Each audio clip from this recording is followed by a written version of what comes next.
Alrighty, time to get this front suspension out of here.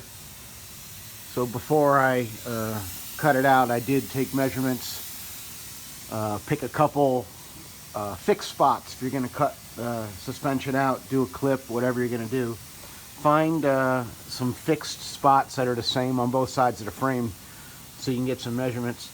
So on this frame here, I have these cross member mounts for the transmission on both sides. So I basically measured and I marked, you see the arrow there, I marked with the tape measure from there to the center of the strut there that holds the kingpin. So that on a ball joint setup would be the lower ball joint. So that is the center of the spindle there. So marked from the frame to there on both sides. Wrote the number on the frame so I have it. And then that'll get you the suspension that you're putting in back in the same spot. You want to measure from the bottom. Even though this is adjustable, it's the center. And with the ball joint system, the bottom is never going to change. You have the caster and camber adjustments for the alignment. Caster moving the spindle forwards and back, and camber moving it in and out.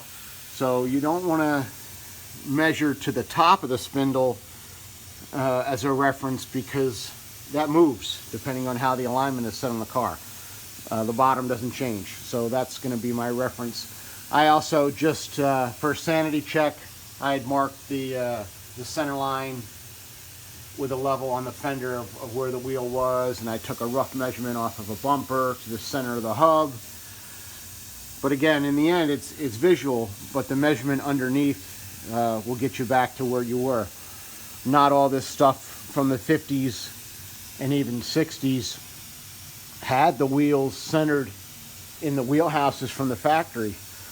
So these measurements are guidelines. On this car, the wheels were centered in the front. The back didn't look like it was completely centered, but so eyeballing it'll be the final decision, but those numbers will get you at least where things were. All right, so let me set this up and we need time to take the suspension apart. All right, get this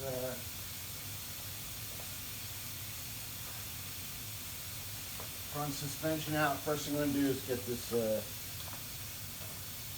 sway bar off of here. Just going to cut these bottom links.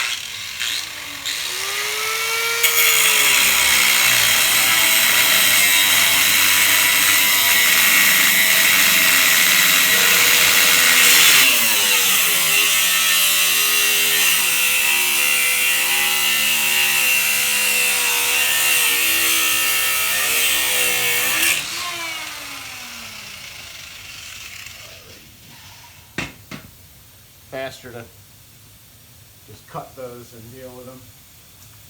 Is it a rust? Everything's old and rusty.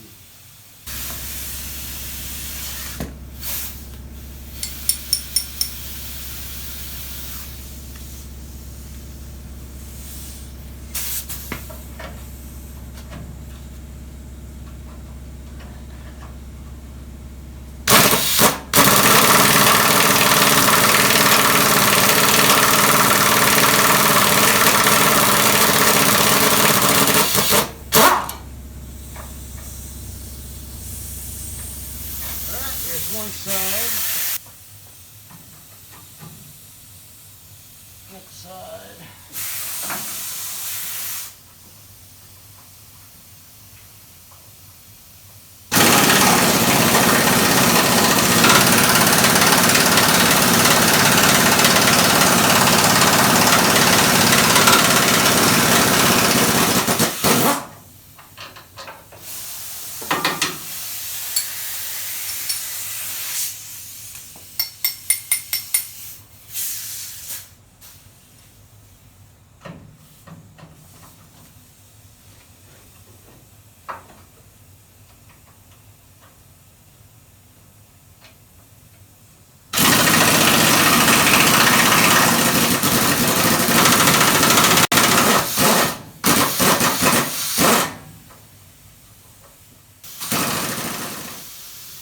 now with the sway bar off. Next is going to be front suspension on either side.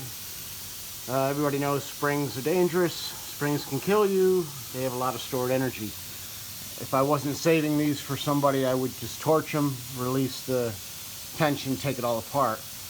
What I'm going to do is lower the car down pretty much to the floor and then bolt the lower fulcrums from the top.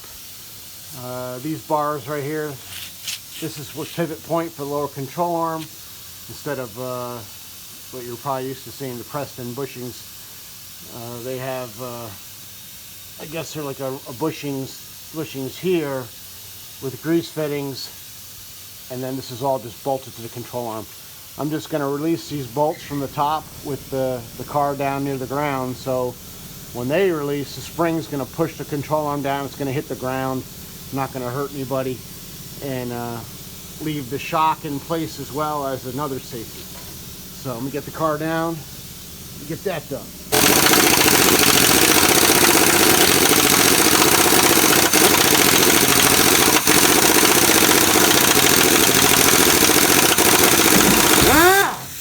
That's it.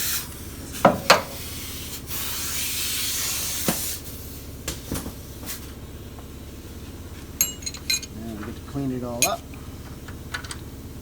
Get all this hardware out of here, get the tools out of here.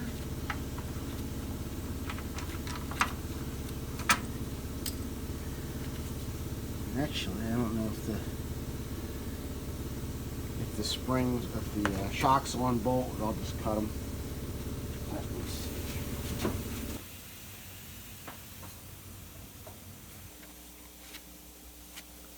Let's see. The drawer will stone bolt. You got the whole thing here. Ah! Yep, there it goes. Alright. That's that.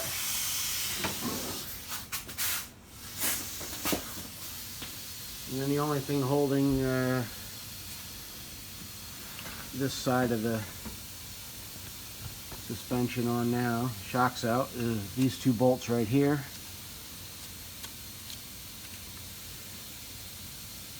And once those are out, that's the whole front suspension will be loose and ready to go. The other side, I'm just going to cut the shock, because on the other side, the shock is not as accessible.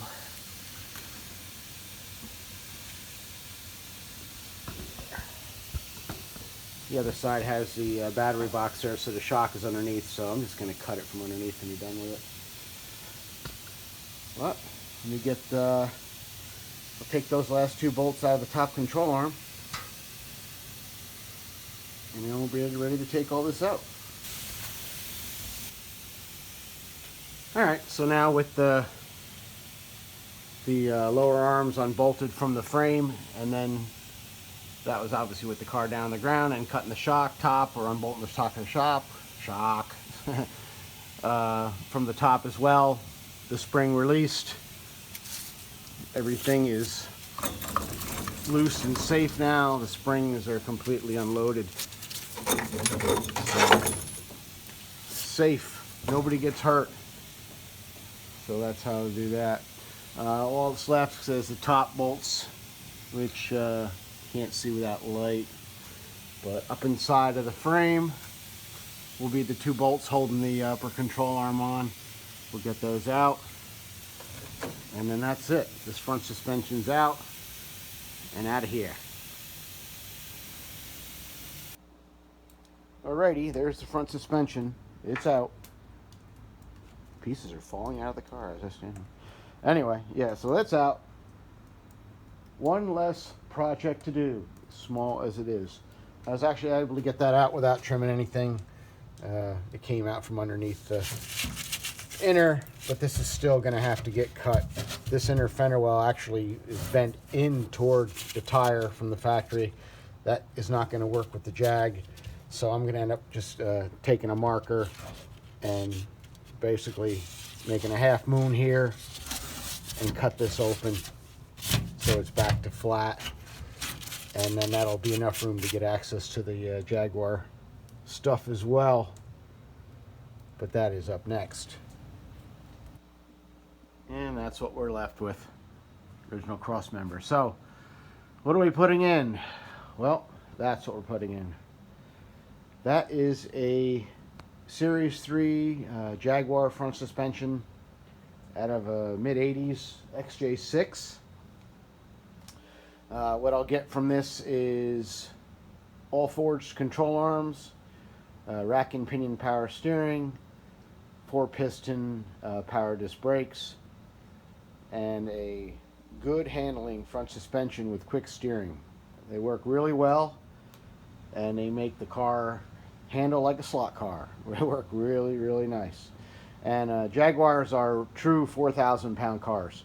So everything is designed to handle the weight of something like this.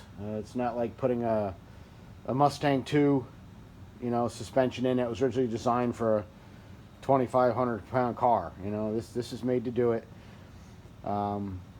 You could use other suspensions as well. I mean, I've done front clips. You use a subframe, G-body, whatever you like. I just happen to like these because they work for me, so that's what I'm going to use. So, how in the world does that go into that? And let me turn off the compressor before I get into all this.